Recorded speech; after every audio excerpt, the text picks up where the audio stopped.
کہتی ہے کہ میرا داماد جو ہے وہ بڑا سخت مزاج ہے، 3 سال ہو گئے، اولاد بھی ہے، پھر بھی وہ اپنی بیوی کو مارتا ہے، گالیاں دیتا ہے، اور ایسی فوش گالیاں دیتا ہے کہ بندہ سن کے بھی شرمندہ ہوتا ہے۔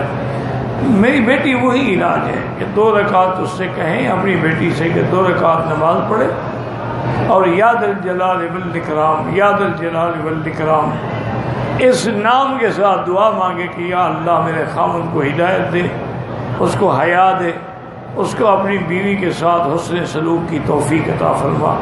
بہتر ہے دعا کرو، اللہ پاک قادر ہیں، اللہ اس کو ہدایت دے دے۔ کہتے ہیں کہ جی دعائیں قبول کیوں نہیں ہوتی؟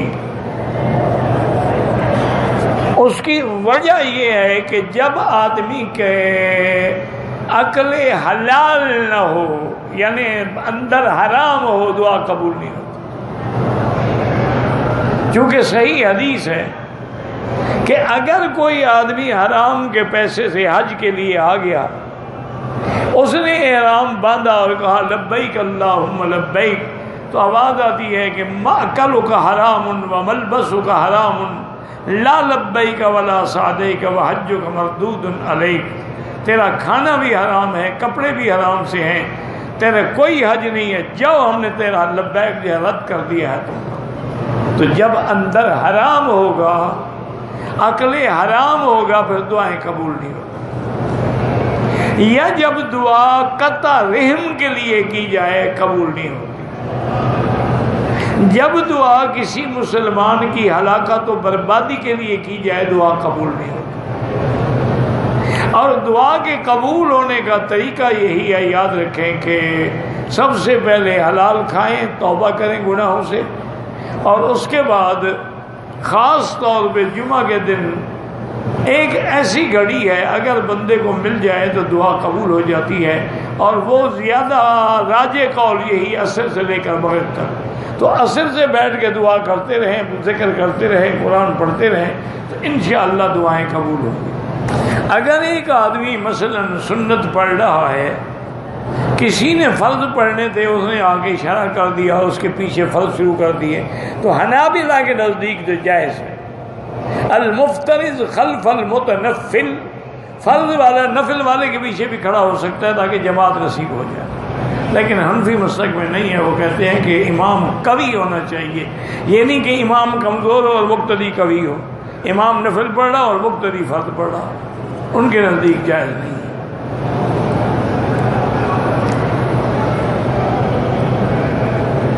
مجھے کسی نے ہدیہ دیا ہے، میں اس کو آگے کسی کو صدقہ کر، تمہاری مرضی ہے، وہ ہدیہ ہے تمہارا، تم جدھر کرو۔ مصیبت میں کون سی دعا پڑھے؟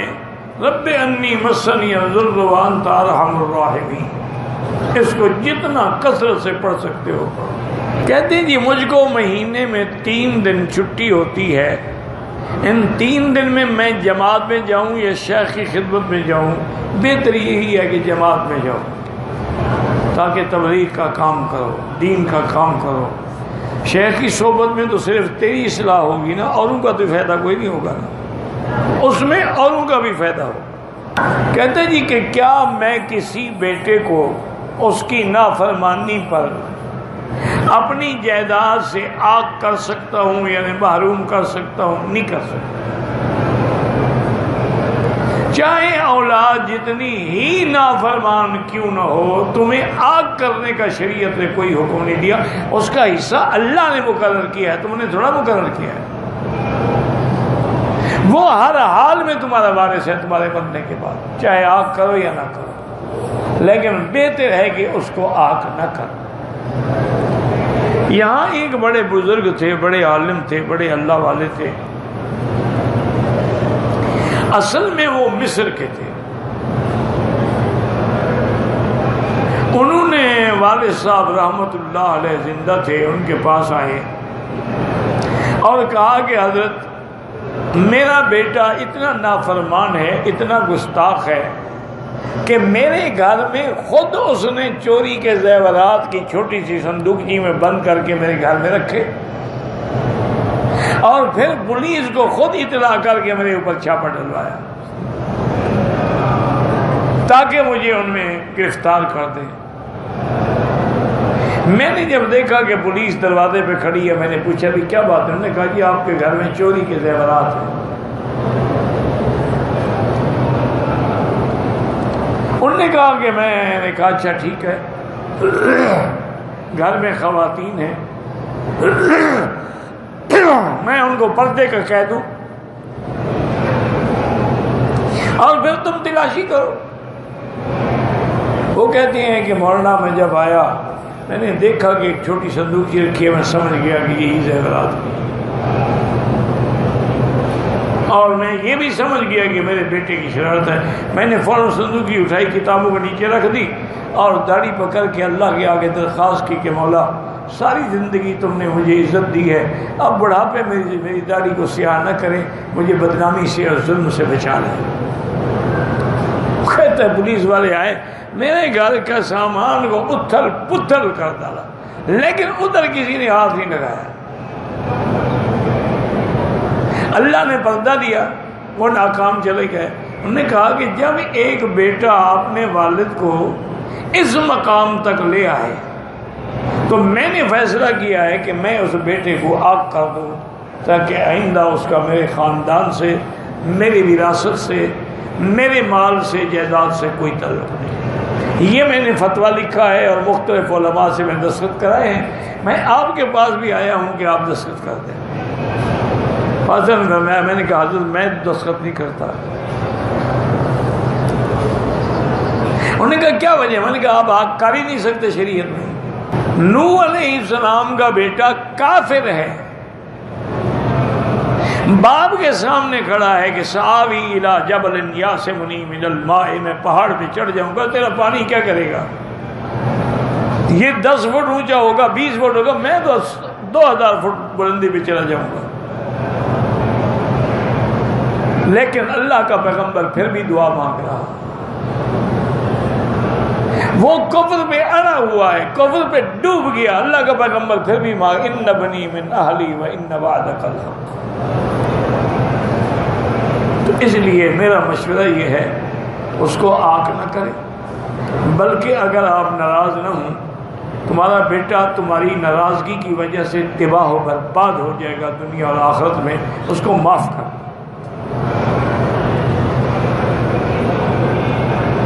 اور جب مصر جاؤ نا تو بیٹے کے لیے کوئی ہدیہ بھی لے جانا، اپنی بہو کے لیے بھی کوئی ہدیہ لے جانا۔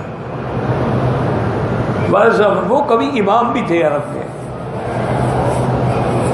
واضح فرماتے ہیں کہ 2-1 مہینے کے بعد وہ آئے، مجھے ملے اور ماتھا چوما میرا اور بڑے خوش ہوئے اور کہنے لگے کہ حضرت آپ نے مجھے بڑا اچھا مشورہ دیا تھا، میں نے بیٹے کے لیے یہاں سے کچھ ہدیہ بھی لیا، بہو کے لیے بھی کچھ زیور لیے، میں جب وہاں گیا ان کو دیا تو وہ دونوں میرے پاؤں پہ گر گئے اور کہا کہ اللہ کے لیے ہمیں معاف کر۔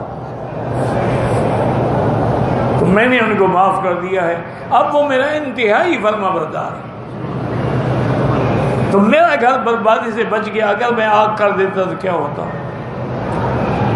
تو اس لیے مسئلہ یہ ہے کوئی کسی کو آگ نہیں کر سکتا، اللہ نے حصے بنائے ہیں، اللہ نے اس کو تیرے گھر میں پیدا کیا ہے، تم کون ہو اس کو معلوم کرنے والے؟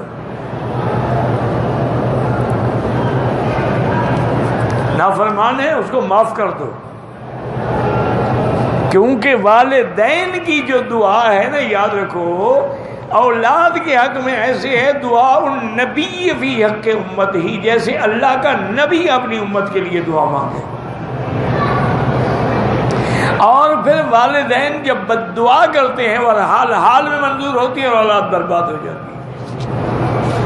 وجہ کیا ہے؟ کہ وجہ یہ ہے کہ والدین بالکل بد دعا نہیں کرتے، حتیٰ کہ مجبور ہو جائے تو مجبور جب دعا مانگتا ہے تو اللہ قبول کر لیتے ہیں۔